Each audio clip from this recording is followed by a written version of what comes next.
SSC 27 আজকের ক্লাসটা share করলেই তুমি পেয়ে যাচ্ছ ইংলিশ ফার্স্ট পেপারের উপর আমাদের এই প্রিমিয়াম পিডিএফটি। এখন কথা হচ্ছে আমাদের এই পিডিএফ এর ভেতরে আসলে আছেটা কি। এই পিডিএফ এর মধ্যে ইংলিশ ফার্স্ট পেপারের প্রতিটি ইউনিটের প্রত্যেকটি লেসন তোমাকে এক্সপ্লেইন করে দেওয়া আছে বাংলা সহ, কোন পার্ট থেকে তোমার এমসিকিউ প্রিভিয়াস ইয়ারে এসেছে বা পরবর্তীতে আসার পসিবিলিটি রয়েছে। দেখো আমরা এখানে কিন্তু তোমাকে সব দিয়ে দিয়েছি, দেখো প্রত্যেকটা প্যারার আমরা বাংলা করে দিয়েছি। দেন হচ্ছে প্রিভিয়াস ইয়ারে যে কোশ্চেন গুলো এসেছিল সেই কোশ্চেন গুলো দিয়েছি। তারপর হচ্ছে যে প্রশ্ন আকারে যে কোশ্চেন গুলো আসে সেগুলো এক্সপ্লেন করে দিয়েছি। দেন কোন পার্ট থেকে ফ্লো চার্ট আসার পসিবিলিটি রয়েছে আমরা সেখান থেকে কিন্তু তোমাদের জন্য খুব গোছালো ভাবে সবকিছু একটা পিডিএফ এর মধ্যেই করে দিয়েছি। এন্ড দেন এখানে কিন্তু সামারিও রয়েছে। এভাবে আমাদের প্রত্যেকটা ইউনিটের সাজেশন এইভাবে হচ্ছে করা আছে। তো তোমার যদি এই সাজেশনটা দরকার হয় তুমি যে কাজটি করবে তা হচ্ছে আমাদের আজকের এই ক্লাসটি তোমার বন্ধুকে শেয়ার করে আমাদের ফেসবুক পেজে ইনবক্স করলে আমরা তোমাকে এই পিডিএফটি দিয়ে দিব। ওকে, তাহলে চলো আজকের ক্লাসের মাধ্যমে আপু তোমাকে আরো একটা বিষয় ক্লিয়ার করে দিব। বিষয়টা হচ্ছে দেখো সামারি এবং থিম, আমাদের দুইটা টপিক আছে, একটা হচ্ছে সামারি আর একটা হচ্ছে থিম। আমাদের ম্যাক্সিমাম 90% স্টুডেন্টের মধ্যে একটা ভীতি কাজ করে যে আমি সামারি কতটুকু লিখবো, আমি থিম কতটুকু লিখবো। আসলে সামারি বিষয়টা কি, থিম বিষয়টা কি। আবার অনেকে মনে করে সামারি আর থিম হচ্ছে একই জিনিস। এই দুইটা জিনিস হচ্ছে আমরা সবসময় কি করি, গুলিয়ে ফেলি। কিন্তু আসলে বিষয়টা হচ্ছে সামারি আলাদা একটা জিনিস, থিম আলাদা আরেকটা জিনিস। ওকে, যেটা হচ্ছে একদম সোজা কথা। এখন তোমাকে বুঝতে হবে আসলে সামারি জিনিসটার মধ্যে আমি কিভাবে কি লিখবো, এন্ড দেন থিমের মধ্যে আমি কতটুকু লিখবো। আরেকটা বিষয় তুমি যদি একটু খেয়াল করো, যদি সামারি আর থিম একই বিষয় হতো তাহলে টিচার তোমাকে এটার জন্য আলাদা আলাদা দুইটা হচ্ছে কি নং পোস্টে লিখতে বলতো না, তাই না? দুইটা দুই দাগের কোশ্চেনের মধ্যে আসে, একটা চারে আর একটা হচ্ছে সবার লাস্টে, একই হলে তোমার একসাথে আসতো, তাই না? তো এই জিনিসটা দেখেও তোমার হচ্ছে কি জিনিসটা বোঝা উচিত ছিল যে আসলে দুই জিনিস। দেখো সামারি জিনিসটা কি, সামারিটা হচ্ছে আমাদের যে স্টোরিটা থাকবে অর্থাৎ যে প্যাসেজটা থাকবে সেটা ইন শর্টে তোমাকে নিয়ে আসতে হবে, অর্থাৎ যা বলা আছে এটা তোমাকে ছোট করে লিখতে হবে। ক্লিয়ার? অর্থাৎ লেখাটিতে কি বলা আছে, দেখো আপু তোমাকে লিখে দিয়েছে লেখাটিতে কি বলা রয়েছে। অর্থাৎ আমি যদি বাংলায় বলি আমার হচ্ছে মূল পয়েন্ট বা হচ্ছে সারাংশ, মূল পয়েন্ট বা সারাংশ, অর্থাৎ যে প্যাসেজটা থাকবে এই প্যাসেজটা আমাকে ছোট করে সারাংশ আকারে নিয়ে আসতে হবে, জাস্ট ইট, এর বাইরে আর কোনো কিছু না। তুমি এটাকে নিজের ভাষায় লিখা যাবে কিন্তু নতুন করে তোমার মতামত এখানে যোগ করা যাবে না। অর্থাৎ তোমার যে প্যাসেজটা থাকবে ওই প্যাসেজটাই তোমাকে ছোট করে তুমি নিজের ভাষায় চাইলে লিখতে পারো, বাট তোমার একান্ত নিজস্ব কোনো মতামত বা বাহির থেকে কোনো এক্সট্রা পয়েন্ট এনে এখানে তুমি যুক্ত করতে পারবে না। ক্লিয়ার? এরপরে আসো থিম। থিম জিনিসটা আসলে কি, থিম জিনিসটা হচ্ছে মরাল, অর্থাৎ এই প্যাসেজটা তোমাকে কি শিক্ষা দিল, এই পোয়েমটা তোমাকে কি শিক্ষা দিল, জাস্ট এই জিনিসটা হচ্ছে থিম। লেখক কি বোঝাতে চেয়েছেন এটাই।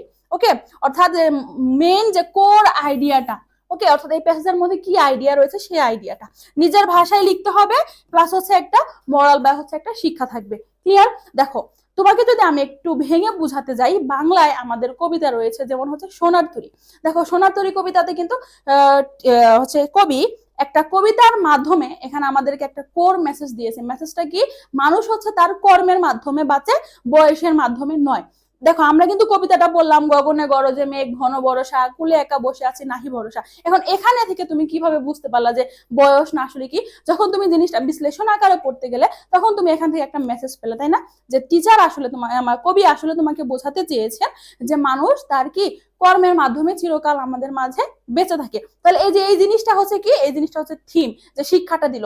আর ধরো যে গগনে গরজে মেঘ হচ্ছে ঘন বর্ষা, এটা ধরো পুরা কবিতাটা তুমি একটা ছোট আকারে নিয়ে আসলা, সারাংশ আকারে তুমি কিন্তু চাইলে লিখতে পারবা, তাই না? এটা হচ্ছে আমাদের হচ্ছে কি সামারি। বুঝাতে পেরেছি? আমাদের যে প্যাসেজটা দেওয়া থাকবে সেই প্যাসেজটা এক কথায় তুমি যখন ছোট আকারে নিয়ে আসবা, ধরো পুরো প্যাসেজের 4/1 যখন তুমি নিয়ে আসবা তখন হয়ে যাবে হচ্ছে সামারি। আর পুরো প্যাসেজটার মধ্যে লেখক কবি বা হচ্ছে অথার যে শিক্ষাটা তোমাকে দিয়েছে সেই শিক্ষাটা তুমি নিজের ভাষায় 2-3 লাইনের মধ্যে যখন নিয়ে আসবা ওটা হয়ে যাবে হচ্ছে থিম। ক্লিয়ার? আশা করছি আপু তোমাকে খুব ইজিলি বুঝিয়ে দিতে পেরেছি। এর থেকে সহজভাবে আর বোঝানো আমার মনে হয় না যে সম্ভব। ওকে, এখন আসো তোমরা যারা এসএসসি 27 ব্যাচের রয়েছে তোমাদের জন্য আমাদের ইংরেজি একটা কোর্স রয়েছে গোল A+। ওকে, তো তুমি যদি আমাদের এই কোর্সে এনরোল করো তাহলে English first paper and then English second পেপারে তোমার যে একটা ভয় কাজ করছে সেই ভয়টা আর থাকবে না। কারণ হচ্ছে এখানে তুমি ইংলিশ ফার্স্ট পেপারের ওপর পূর্ণাঙ্গ গাইডলাইন ক্লাস পেয়ে যাচ্ছ, এন্ড দেন ইংলিশ সেকেন্ড পেপারের ওপর তুমি পূর্ণাঙ্গ ক্লাস পেয়ে যাচ্ছ। কি কি পাচ্ছ? মোট হচ্ছে ইংলিশ ফার্স্ট পেপারের ওপর তুমি 60টি ক্লাস পাচ্ছ, 60টি ক্লাসের জন্য তুমি 60টি পিডিএফও পেয়ে যাচ্ছ, এন্ড দেন প্রত্যেকটা ক্লাসের জন্য তুমি হচ্ছে প্রত্যেকটা পরীক্ষা দিতে পারবা, অর্থাৎ একটা ক্লাস শেষ হবে তুমি একটা করে পরীক্ষা দিবে। ওকে, এরপরে হচ্ছে তুমি নিজেকে যাচাইয়ের জন্য 5টি ফাইনাল মডেল টেস্ট দিবে। ওকে, ইংলিশ সেকেন্ড পেপারের ক্ষেত্রেও একই, 60টি ক্লাস হবে টোটাল, 60টি ক্লাসের জন্য হচ্ছে আমরা 60টি পিডিএফ তোমাকে দিব, এন্ড দেন হচ্ছে টপিক ভিত্তিক আমরা 60টি পরীক্ষা নিব, এন্ড দেন হচ্ছে নিজেকে যাচাইয়ের জন্য তুমি 5টি ফাইনাল মডেল টেস্ট আমাদের সাথে দিতে পারবে।